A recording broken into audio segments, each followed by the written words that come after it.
अरे तेरी बंसी पे जाऊं बलिहार रसिया, मैं तो नाचूंगी तेरे दरबार रसिया। बजाऊं बलिहार रसिया, बंसी पे जाऊं बलिहार रसिया, मैं तो नाचूंगी तेरे दरबार रसिया। तेरी बंसी पे जाऊं बलिहार रसिया, मैं तो नाचूंगी तेरे दरबार रसिया, बंसी पे जाऊं बलिहार रसिया, बंसी पे जाऊं बलिहार रसिया, मैं तो नाचूंगी तेरे दरबार रसिया, मैं तो नाचूंगी तेरे दरबार रसिया।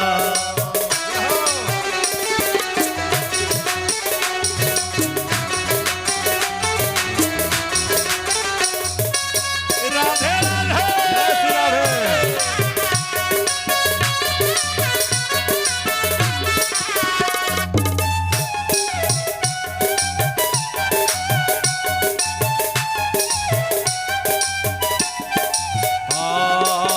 ओढ़ के आई मैं तो लाल चुनरिया, ओढ़ के आई मैं तो लाल चुनरिया, मटके उठा के मैं तो बन रे गुजरिया, मटके उठा के मैं तो बनी गुजरिया, मैं तो कर आई, ताली बजाइए, मैं तो कर आई सोलह सिंगार रसिया, मैं तो कर आई सोलह सिंगार रसिया, मैं तो नाचूंगी तेरे दरबार रसिया, मैं तो नाचूंगी तेरे दरबार रसिया।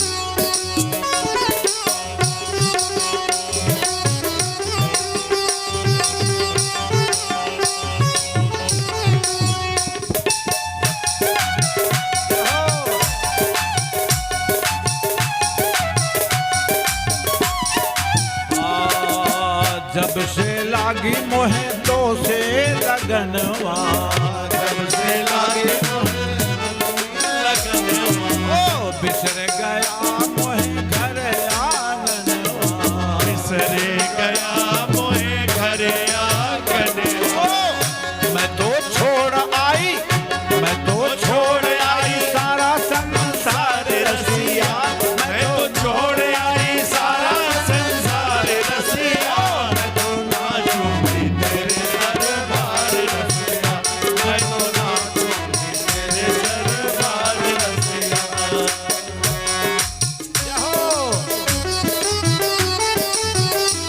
एक ही बताइए, अरे इस सभा में कोई तो जरा फिर गए।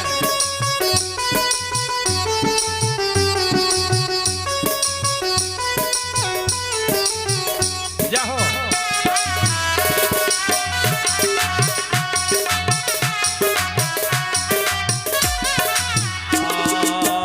तेरे पीछे मैं तो आई हूँ अकेली, तेरे पीछे मैं तो आई हूँ अकेली, बड़े गोप की नई नवेली, बड़े गोप की नई नवेली, आई करने को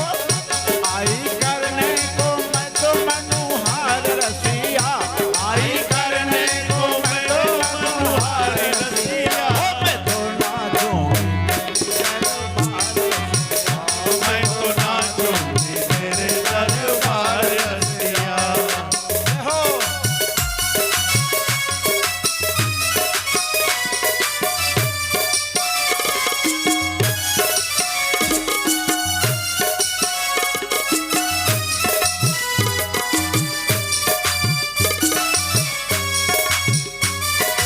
जय श्री राम।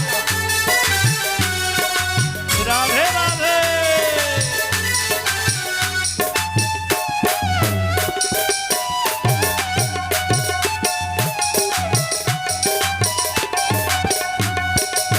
अब विवाह का वो समय आ ही गया।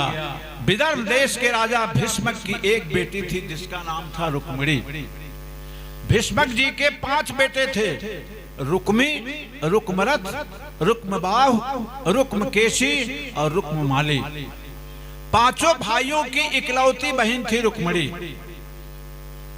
महात्माओं के द्वारा द्वारिकाधीश की निरंतर महिमा सुनकर के भीष्मक जी के मन में अपनी बेटी के लिए सुयोग्य वर कृष्ण को ही मान लिया गया था और वो यही सोचते थे कि विवाह हो तो उसी से हो। पर बेटा जो था रुक्मी वो नहीं मानता था।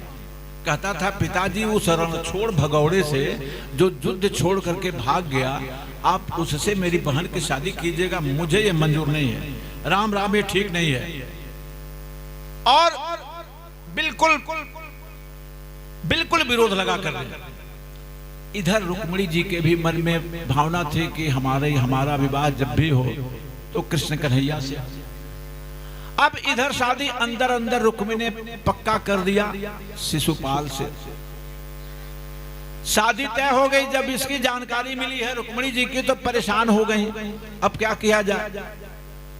तो एक रास्ता निकाला गया कि एक पंडित जी के हाथों संदेश भिजवा दिया जाए। वहां की यह प्रथा थी कि विवाह के पहले लोग मंदिर पे पहुंचते थे, कन्या पहुंचती थी, पूजन होता था और उसके बाद विवाह की स्थितियां बनती थी। पंडित जी लेकर के पत्र, रुक्मिणी जी ने पत्र लिखा और पंडित जी के हाथों दिया। पंडित जी गोपनीय तरीके से पहुंचते हैं। कहां? द्वारिकाधीश के पास, द्वारिका में भगवान के पास। भगवान को पंडित जी ने वो पत्र दिया और पंडित जी से कहा गया था कि जाके सीधे पत्र भगवान के हाथ में दीजिएगा। उसमें रुक्मिणी जी ने लिखा था कि हे प्रभु, मैंने आपको स्वीकार किया है, मैंने आपको अपना पति मान लिया है। यदि आपने मेरी रक्षा नहीं की तो अनर्थ हो जाएगा और मेरा विवाह किसी दूसरे से, शिशुपाल से तय हो गया, वहां हो जाएगा और मुझको अपना शरीर छोड़ना पड़ेगा। भगवान तत्काल देखे हैं पत्र, भगवान तैयार हो जाते हैं। भगवान ने कहा पंडित जी चलिए, और मैं चल रहा हूं। और बिना दाऊ भैया के बताए, दाऊ भैया सोच रहे हैं कि अरे भाई ये कन्हैया कहाँ जा रहे हैं रथ लेकर के। पूछ भी नहीं पाए और कन्हैया दौड़ लगा दिया उन्होंने रुक्मिणी जी के यहाँ विदर्भ देश में भीष्मक के यहाँ। भीष्मक के यहाँ शादी की तैयारी हो गई। भगवान कृष्ण पहुंच गए भीष्मक के यहाँ और पीछे पीछे बलदाऊ भैया भी सेना लेकर के पहुंच गए हैं। सोचे हैं कि भाई क्या बात है, कन्हैया आगे गया, बताया नहीं क्या हो गया। इधर जब कन्हैया जी पहुंचते हैं तो भीष्मक के यहाँ तो शादी की तैयारी चल रही थी। कन्हैया जी कुछ समय घूमे हैं और फिर कृष्ण जी सोचे हैं कि मैं यहाँ रहूंगा तो काम नहीं चलेगा। मैंने संदेश दे दिया है कि मंदिर में तुम आना, यानी रुक्मिणी जी को संदेश मिल गया था कि तुम मंदिर में आना, मंदिर में आऊंगा और वहीं से तुमको मैं उठा लूंगा। इधर रुक्मिणी जी को लेकर के सहेलियां पहुंचती हैं मंदिर में और इधर भगवान भी चुपके से पहुंच जाते हैं मंदिर के पास। इधर शिशुपाल को जानकारी मिल जाती है कि भाई ये बलराम और कृष्ण भी आए हैं। सतर्क हो गया, चारों ओर सेना लगा दी गई। इसकी शिशुपाल के अंदर था कि मुझसे शादी हो।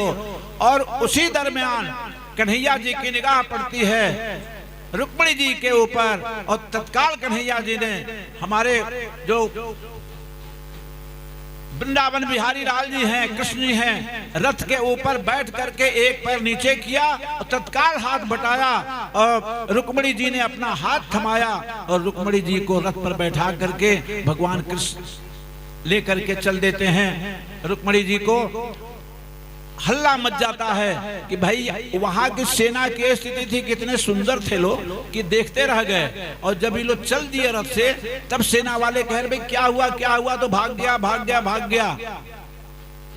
इस प्रकार भगवान उनका हरण करके यानी रथ पर बैठा करके लेकर के चले आए हैं रुक्मिणी जी को।